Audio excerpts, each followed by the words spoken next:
Hello friends, welcome you all on YouTube channel smart exam preparation में doctor Satyendra Tripathi. दोस्तों, आपको बता दूं कि आज का वीडियो जो है बहुत ही इंपॉर्टेंट हो सकता है उन सभी लोगों के लिए जो लोग भी यूजीसी नेट जून 2020 में जो है अपीयर होने वाले हैं। दोस्तों, निश्चित तौर पे उन सभी लोगों के लिए आज का वीडियो काफी इंपॉर्टेंट हो सकता है।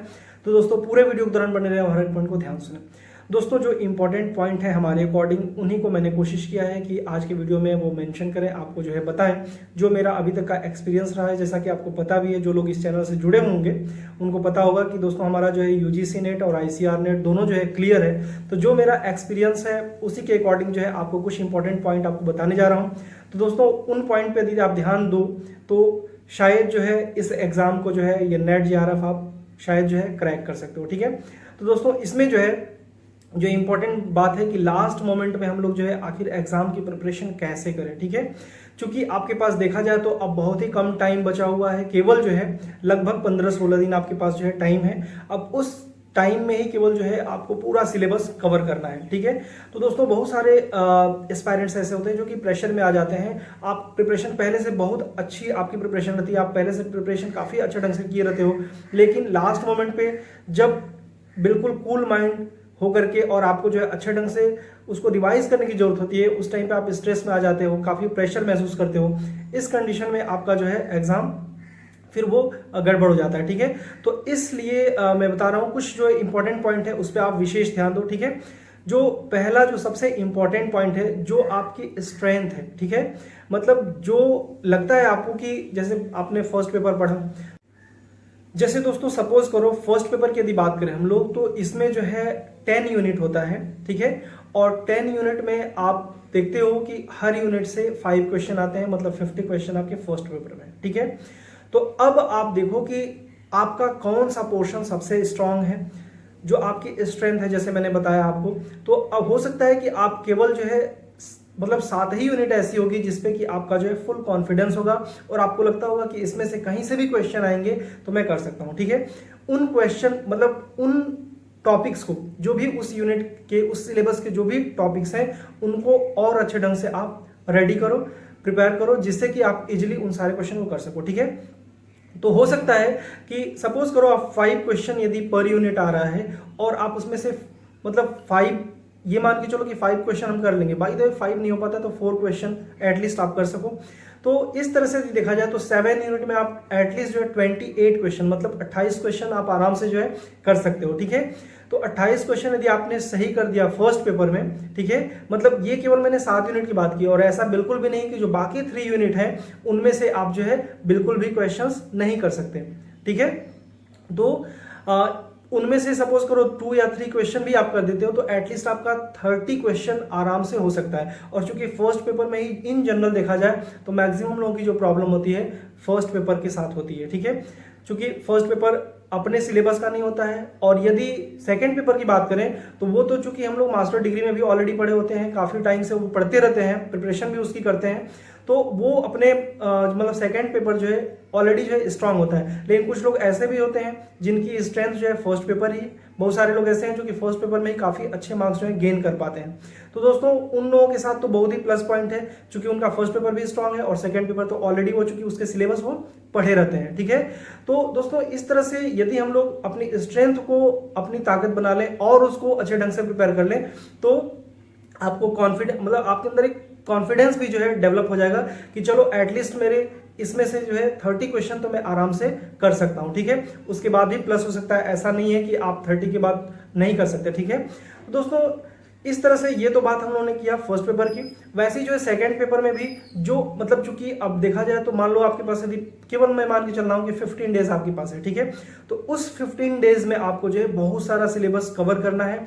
दोस्तों बहुत सारे लोग ऐसे होंगे जो कि फर्स्ट टाइम इस एग्जाम में प्रिपेयर हो मतलब वो जो है अपीयर होने जा रहे हैं, वो प्रिपरेशन कर रहे थे, लेकिन कुछ लोग ऐसे होंगे जो कि काफी पहले से प्रिपरेशन कर रहे हैं। तो दोस्तों दोनों लोगों के लिए जो है अलग अलग मैं बताऊंगा अभी। जैसे सपोज करो जो लोग नए हैं फर्स्ट टाइम जो है इस एग्जाम को भी इसमें अपीयर होने जा रहे हैं, तो ऐसा आप बिल्कुल मत सोचो कि ये अभी तक सपोज करो आपने अच्छे ढंग से तैयारी नहीं की, अब जो है 15 डेज में आप सोचो कि इस एग्जाम को क्रैक कर ले। दोस्तों ये असंभव सा ही लगता है। ठीक है, ऐसा मैं नहीं बोल सकता कि असंभव है, बट ये है कि चूंकि जो आपका 2 ईयर का मास्टर डिग्री का सिलेबस है वो पूरा लगभग यूजीसी नेट का सिलेबस होता है। आप सोचो कि केवल 15 डेज में मैं बहुत अच्छे ढंग से पढ़ के और कर लूंगा, तो ये इतना आसान नहीं है, ठीक है। लेकिन आपने यदि मास्टर डिग्री में बहुत अच्छे ढंग से पढ़ाई की है देन ये इम्पॉसिबल भी नहीं है, आप इजिली कर सकते हो, ठीक है। तो मतलब ऐसे लोग बिल्कुल प्रेशर में ना, ये ना सोचें कि अब कैसे करें और इसको हमको इस बार क्रैक ही करना है, जो कि पहले से प्रिपरेशन नहीं किए हैं, ठीक है। इस 15 डेज को आप जो है मतलब केवल इंपॉर्टेंट जो आपके अकॉर्डिंग जो है टॉपिक है, आप पहले ये देख लो कि प्रीवियस ईयर्स में जो है किस तरह के क्वेश्चन आते हैं, किन टॉपिक से क्वेश्चंस जो है अक्सर पूछते हैं, उस तरह के क्वेश्चंस वगैरह आप पढ़ो, प्रीवियस ईयर्स के क्वेश्चन पेपर को ज्यादा से ज्यादा सॉल्व करो, ठीक है। तो हो सकता है कि आप क्लियर कर जाओ, ठीक है। लेकिन ये उनके केस में बता रहा हूं जो कि बहुत ही कम जिनकी प्रिपरेशन है, जो कि अभी फर्स्ट टाइम अपीयर होने जा रहे हैं, ठीक है। लेकिन कुछ लोग ऐसे भी होंगे जो कि मास्टर डिग्री बहुत अच्छे ढंग से पढ़े होंगे दोस्तों, वो निश्चित तौर पे वो नेट जेआरएफ भी क्रैक कर सकते हैं दोस्तों। उन लोगों के लिए ऑल द बेस्ट हमारी तरफ से। और दोस्तों कुछ लोग ऐसे होंगे जो कि बहुत अच्छे ढंग से प्रिपरेशन कर रहे हैं, पिछले सपोज करो हो सकता है कि 6 मंथ से या फिर 2 ईयर उन्होंने जो मास्टर डिग्री में अच्छे ढंग से प्रिपरेशन की है, ठीक है। और 6 मंथ से और भी अभी सपोज करो लगे हुए हैं, या 2-3 महीने से भी यदि लगे हुए हैं, वो अच्छे ढंग से यदि अपने सिलेबस को कवर कर चुके हैं, ठीक है। तो उनके लिए बता रहे हैं दोस्तों कि वो लोग जो है बिल्कुल एकदम कॉन्फिडेंस रखें कि इस एग्जाम को मैं क्रैक कर जाऊंगा। अब आपको करने की क्या जरूरत है, तो आप मेनली जो है जैसे कि पहले बताया जो आपके स्ट्रॉन्ग मतलब जो भी स्ट्रॉन्ग पॉइंट है, मतलब स्ट्रेंथ जो आपकी है, ठीक है, जो इंपॉर्टेंट टॉपिक है जिनसे क्वेश्चन अक्सर आते हैं, उन टॉपिक को आप बहुत अच्छे ढंग से प्रिपेयर कर लो, ठीक है, पहली चीज। दोस्तों यदि हम लोग दूसरे जो इंपॉर्टेंट पॉइंट की बात करें तो इसमें आपको क्या करना है कि रिवीजन पे विशेष ध्यान देना है। अभी तक आपने जो भी टॉपिक पढ़े हुए हैं उन सारे टॉपिक को एक बार जो है जरूर से रिवाइज कर लो।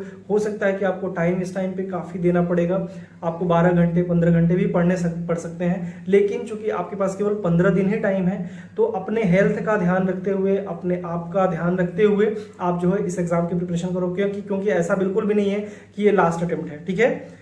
तो लेकिन ये है कि अपने प्रति सीरियस यदि आप रहोगे तो निश्चित तौर पे आप उसके लिए टाइम दोगे, मेहनत करोगे, ठीक है।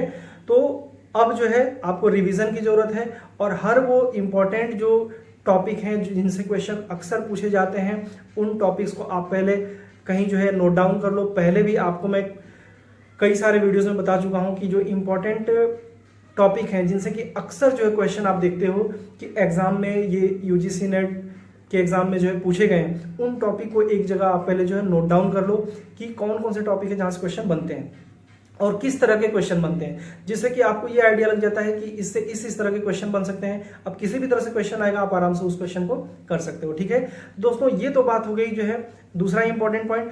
अब जो है हम लोग तीसरे इंपॉर्टेंट बात करें इंपॉर्टेंट पॉइंट की, दोस्तों प्रीवियस ईयर्स के जो क्वेश्चन पेपर्स होते हैं वो सॉल्व करना बहुत जरूरी होता है। जैसे प्रीवियस ईयर्स के क्वेश्चंस आपको इजीली आजकल मिल भी जाते हैं, आपके पास होंगे भी, ठीक है। जिनके पास नहीं होगा अभी भी जो है आप चाहो तो कोई बुक्स वगैरह जो है मार्केट से परचेज कर लो, और उन क्वेश्चंस को जो है आप एटलीस्ट प्रीवियस 5 ईयर के क्वेश्चंस तो आप सॉल्व कर डालो, जिससे आपके अंदर जो है कॉन्फिडेंस डेवलप हो जाएगा, ठीक है।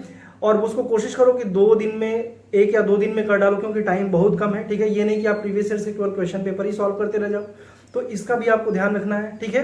फिर इसके बाद जो है जो 4th पॉइंट है, इसमें दोस्तों हमारे अकॉर्डिंग जो सबसे इंपॉर्टेंट है टाइम मैनेजमेंट बहुत इंपॉर्टेंट होता है। सपोज करो आपने बहुत अच्छे ढंग से तैयारी की है, सारा कुछ आपने तैयार कर लिया है, आपको कॉन्फिडेंस भी है, लेकिन एग्जाम टाइम में जब आप एग्जाम हॉल में रहते हो तो दोस्तों वो सिचुएशन अलग ही होती है। वो जो भी आपका टाइम होता है बहुत क्रिटिकल टाइम होता है।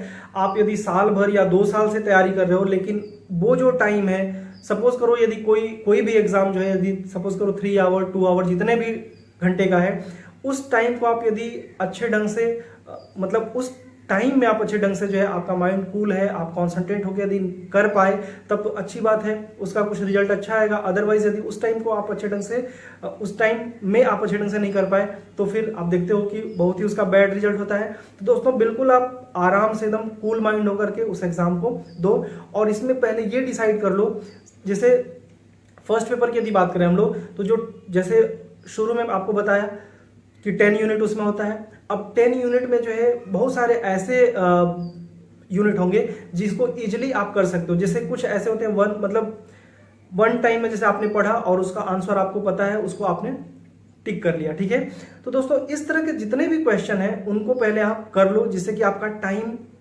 मतलब आपका टाइम मैनेजमेंट हो सके, टाइम बच सके। ठीक है, कुछ लोग क्या होते हैं, अब मैथमेटिकल रीजनिंग है या न्यूमेरिकल एबिलिटी, कुछ लोगों का हो सकता है इंटरेस्ट हो और कुछ लोगों का बहुत स्ट्रांग पॉइंट हो, तो हो सकता है कि बहुत कम टाइम में वो कर लें। लेकिन बहुत सारे लोग ऐसे होते हैं कि सही तो कर सकते हैं, ऐसा नहीं कि ऐसे मैथमेटिकल रीजनिंग के या न्यूमेरिकल एबिलिटी के जो क्वेश्चन आते हैं या डेटा इंटरप्रिटेशन के आते हैं कि बिल्कुल नहीं किया जा सकता। ठीक है, लेकिन ऐसा भी नहीं कि उन क्वेश्चंस को करने में जो बाकी सारे क्वेश्चन हमारे छूट गए, 15 क्वेश्चन हम करें और 35 क्वेश्चन हमारे छूट रहे हैं, तो ऐसा नहीं करना चाहिए। हमें टाइम मैनेजमेंट बहुत जरूरी है। ठीक है, तो जो भी जैसे मैंने बताया कि जो आपको लगता है कि ये इजी क्वेश्चंस हैं और इनको मैं कर सकता हूं, तो हो सकता है कि ऐसे 20 क्वेश्चन हो जिनको इजीली आप केवल वन टाइम में देख करके और बता सकते हो हाँ इसका आंसर ये है, और आपने उन क्वेश्चंस को पहले कर लिया।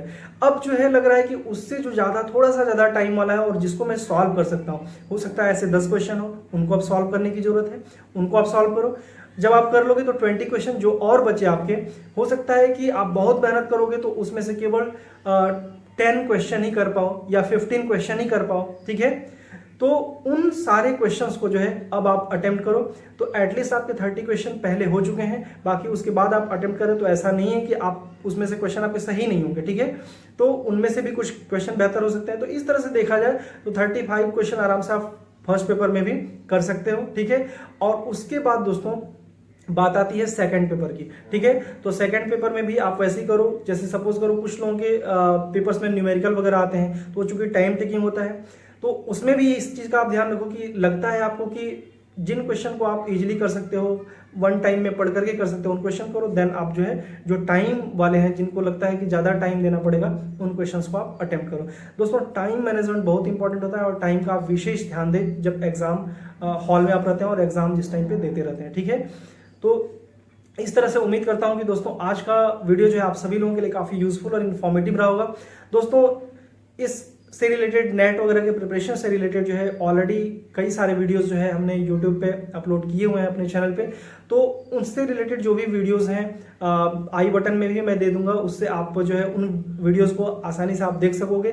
और कोशिश रहेगी कि इस वीडियो के डिस्क्रिप्शन बॉक्स में भी जो है उन सारे वीडियोस के लिंक्स आपको प्रोवाइड कर दें, जिससे कि उन वीडियोस को आप देख सको और आपको हेल्प मिल सके। ठीक है, या फिर चैनल के पेज से डायरेक्ट आप जाकर देख सकते हो, या फिर प्ले लिस्ट से भी जो है उन सारे वीडियोस को आप देख सकते हो। तो दोस्तों इस तरह से आज के लिए इतना ही। हम लोग नेक्स्ट वीडियो में मिलते हैं किसी अदर इन्फॉर्मेशन के साथ। और दोस्तों यदि आपको आज का वीडियो पसंद आया हो तो जरूर से जो है लाइक करें, कमेंट करें, और यदि आपको किसी भी तरह की कोई क्वेरी हो, प्रॉब्लम हो, एमफिल, नेट, पीएचडी या फिर हायर एजुकेशन से रिलेटेड किसी तरह की क्वेरी हो, ठीक है, नेट प्रिपरेशन वगैरह से रिलेटेड कोई प्रॉब्लम हो, सेट या स्लेट एग्जाम की प्रिपरेशन से रिलेटेड कोई प्रॉब्लम हो, क्वेरी हो, तो आप बिल्कुल जो है कमेंट बॉक्स में कमेंट करो। कोशिश रही कि नेक्स्ट वीडियो जो है आपकी प्रॉब्लम को सॉल्व करते हुए उस वीडियो को जो है बनाए। ठीक है, तो दोस्तों आज के लिए इतना ही। नेक्स्ट वीडियो हम लोग मिलते हैं किसी अदर इन्फॉर्मेशन के साथ। Thank you friends, thank you so much.